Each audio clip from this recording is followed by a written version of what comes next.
Good afternoon, Phil. Good afternoon, Andy. How are you? Good. How you doing today? Pretty good. Weather's kind of bad, cold, snow, but yeah, other than that, I'm doing pretty good. Yeah, well, we cleared the lot earlier in the week, and we had a little problem here at the shop. The heating went out. Why don't you talk a little bit about what we did? Well, the heat went out. It's 2 weeks today, in fact, and I was hesitant. I had two heating companies out, but anyway, the first one came out, and they diagnosed it for one thing, and then I got nowhere, and so I wound up uh, fortunate of you that you knew another company and passed their name and had them contact me, and like we got them out here.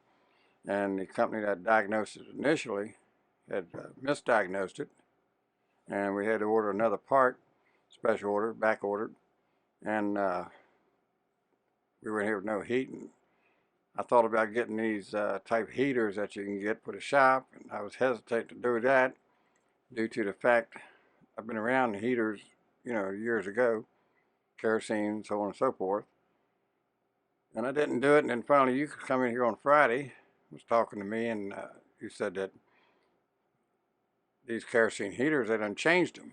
And I said, really? He said, yeah.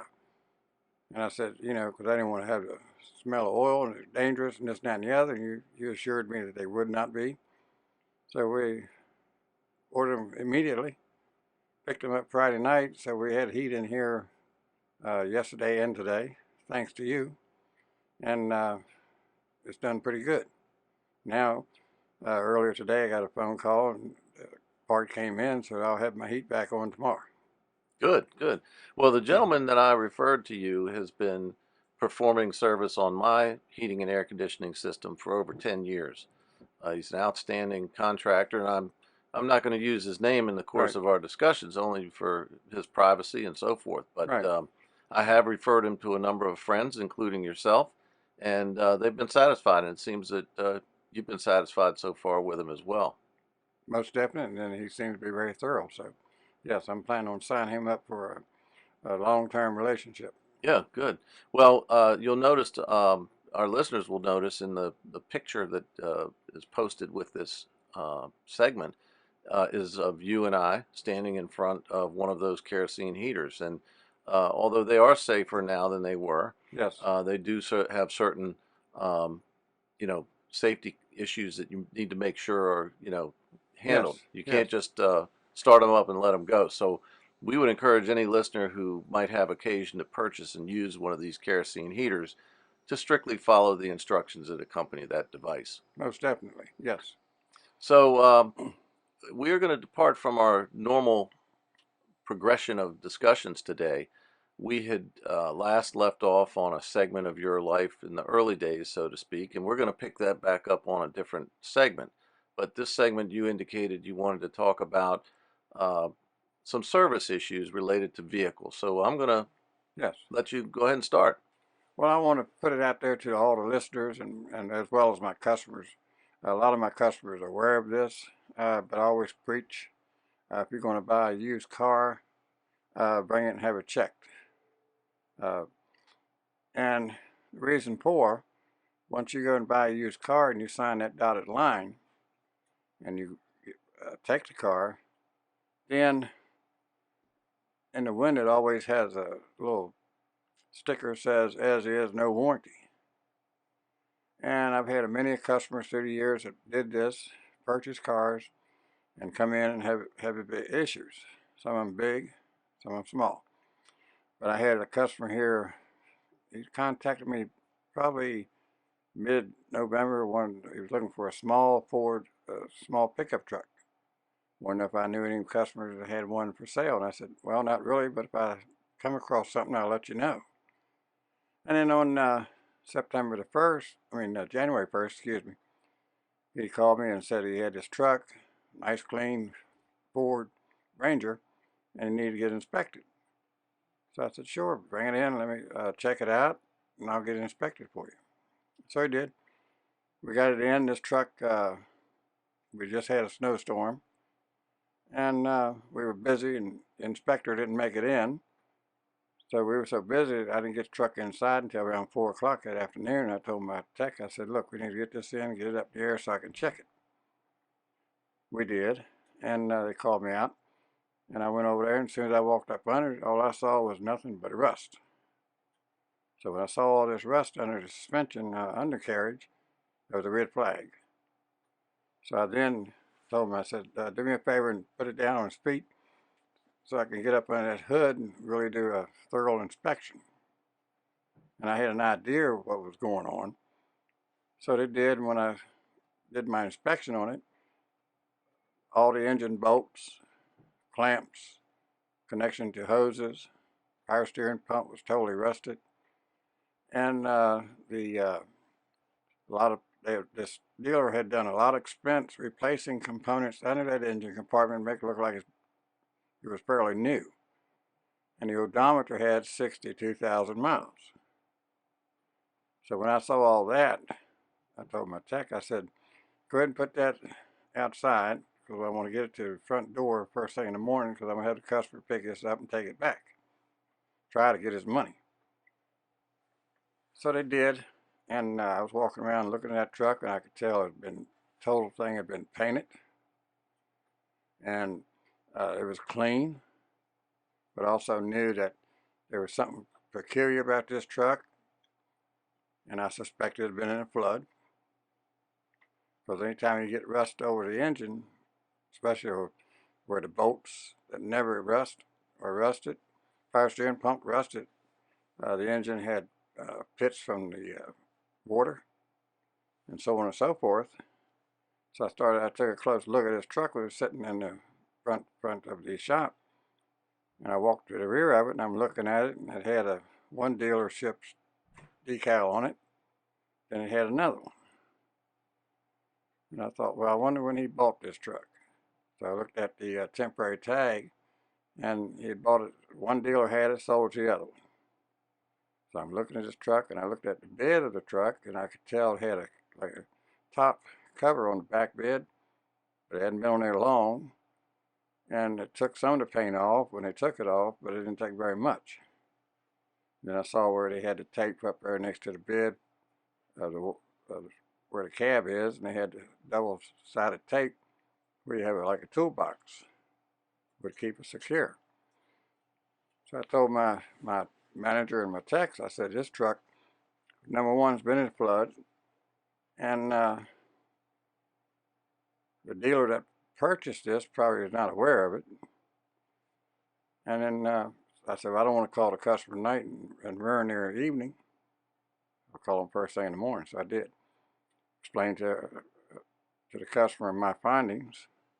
They came in, the wife, I got the truck in, we got up there and showed them everything on it. And I told them, best thing you do is contact this dealer, tell me you want your money back. They did. And I was in the office when they made this phone call, and the lady was asking me some questions, and I said, well, they were giving her a hard time. And I explained to her, I said, well, just get a person's manager's name and a fax number. And you get that, and I'll do a letter.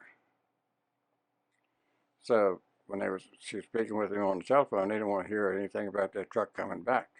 Couldn't take it, this, that, and the other. So anyway, they were getting ready to leave, and they had brought me the Carfax. And I hadn't had time to really look at it, so I told her I was going to look at this. And meantime, y'all go to the dealership, take this truck back to them, and see if you can get your money. They did, and they called me like 2 times. We were busy. The time I thought I was going to get to the computer and work on this letter, I didn't, but I had some time to look at this Carfax, and I noticed as I was reading it, going through it, the vehicle had been sold 4 times. And then not only sold, but then it was auctioned at an auction place. So I knew then, once I saw that it had been sold at an auction, that's where the vehicle was in the flood. So I finally got the letter done, and as soon as I faxed it, probably 15 minutes later, I got a phone call back stating that the dealership, as soon as they got that letter and read it, they agreed to give them their money back. Saved them a lot of headaches, because anytime you get a vehicle that has been in a flood, you have a lot of electrical components problems, and it just becomes an expensive nightmare. So I've always, try to inform the customers of this, because the only protection they have, I don't care if you buy it from a private individual or a dealership, have that vehicle inspected before you sign that dotted line. And then prior to that, I had this customer called, came up here from Alabama, and he came up to visit his daughter. Once he got up here, his vehicle broke down, and his daughter said, well, you need to get your car over there to Phil, Precise Auto.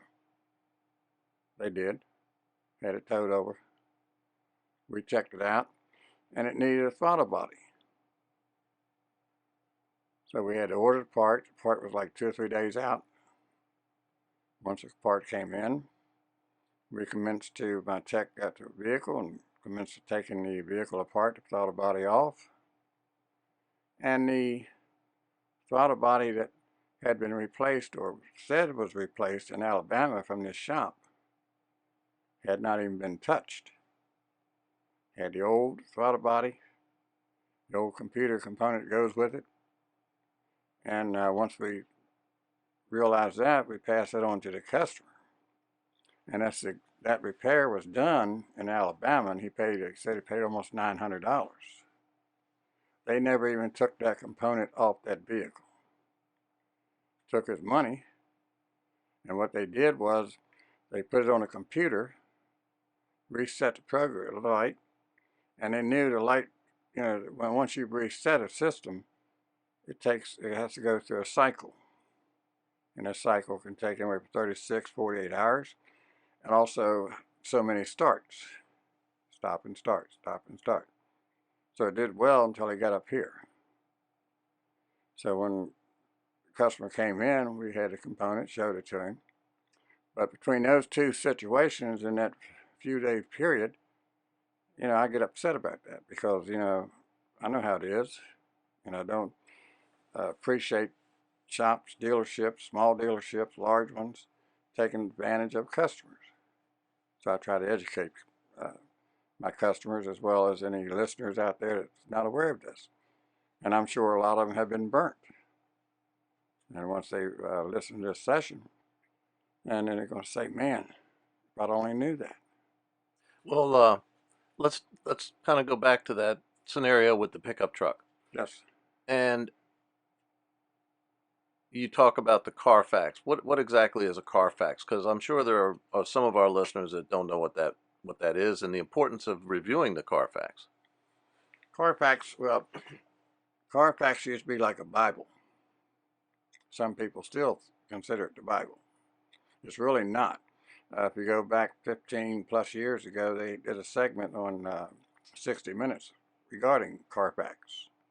Carfax is good as far as trying to find out the history of a vehicle, and the dealerships have that as a selling feature, but it's not the Bible, and I'll explain that. Carfax will tell you the history of a vehicle, the services that it's had, and so on and so forth. So when you get it, it looks good. Customer looks at it, oh yeah, it was service here, service there, it had this mileage, had that, and everything looks good. And where the Carfax is not real well is if a vehicle's been in a collision. Or a flood. Or flood, that's correct. All right, those two areas. They're not going to disclose that. Now, the insurance companies are connected with the automobile manufacturers with the VIN numbers. So if you get in a car accident, God forbid you do, but if it happens, your car is taken to a body shop. The insurance company's involved, and they do the claim, and it's submitted into the system. So that shows a history. Now, let's say I hit your car, and we get out, you're upset, and this, and that, and the other, and I assure you I want to take care of it, but I don't want my insurance company contacted. Let me pay for it.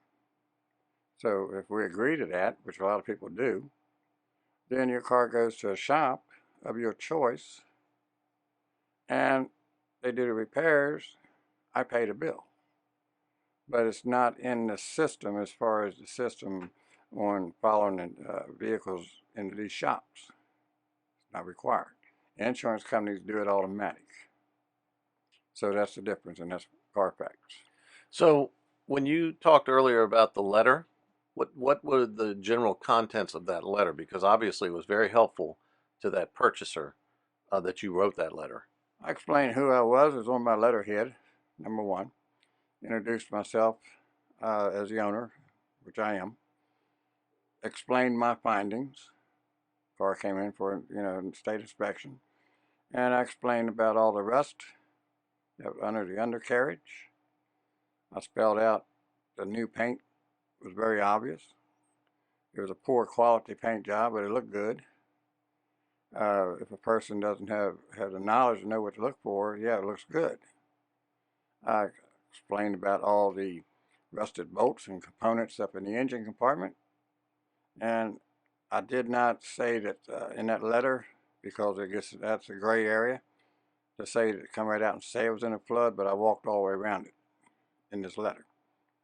And in that same letter, I stated that I advised Mr. and Mrs. to take the car back and get their money and turn that vehicle back into that dealer. Well, correct me if I'm wrong, but it's my understanding that sometimes disreputable individuals and, if you want to say dealers, uh, will shuffle flood-ridden cars around so that people don't realize where that car came from and that they were actually in a big flood. Is that something that They do. happens? They do. And sometimes, a lot of dealers, small, especially smaller ones and large ones, will go to these auctions. They buy these vehicles. They have no knowledge of it that it's been in a flood when they purchased it. But once they receive it in their possession, and it gets in their dealership, goes to their service department, yeah, they're aware this car has been in a flood. From the same way I can look, it comes from experience. And once they realize that, they want to sell it and they want to make it look as good as they can possibly make it look to get somebody in it.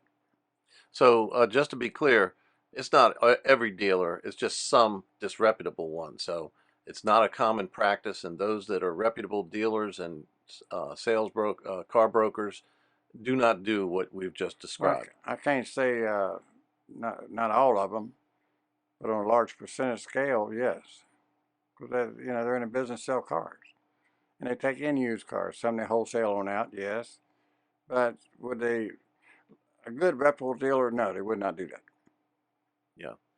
All right, so we're about to the end of our time on this, and the moral of the story is if you're contemplating the purchase of a car, you should bring it by and have Phil and his team look at it and give you a report on what their evaluation is prior to making that purchase. One of the drawbacks to the scenario that you described with the pickup truck was that they had already made the purchase, and so that created an additional obstacle. Fortunately, it worked out for them, but had they brought it here prior to making the actual purchase, it could have saved a little bit of heartache for them. In most cases, that's correct. Yes. Uh, I will say that I've had customers that brought cars in from dealerships. I inspected them prior to purchase, and yeah, I found them where it was in floods or accidents and so on and so forth. Uh, but yeah, and for listeners that aren't in this area, they need to find a reputable shop that's in their area. And if they're looking to purchase a new car, take it and have it inspected. Always have a caution light on when you go to buy a used car. That's good advice. And as we close, just want to double back on the gentleman from out of town who brought his car here. And fortunately, he was able to bring it here, Mm-hmm. and that you were to detect the deficiency with the prior reported repair, even though it was not repaired. And fortunately, he didn't take that car back to where he had taken it before, and potentially they would have charged him again for repairs they hadn't done in the first place. Or something else. That's correct. Yeah. Yes. Yes. Well, that's some good advice for today, and we appreciate that. You're welcome. That's why I'm here. So we thank you for listening. We appreciate you like and subscribing, and we'll be talking with you soon. If you can, make some comments.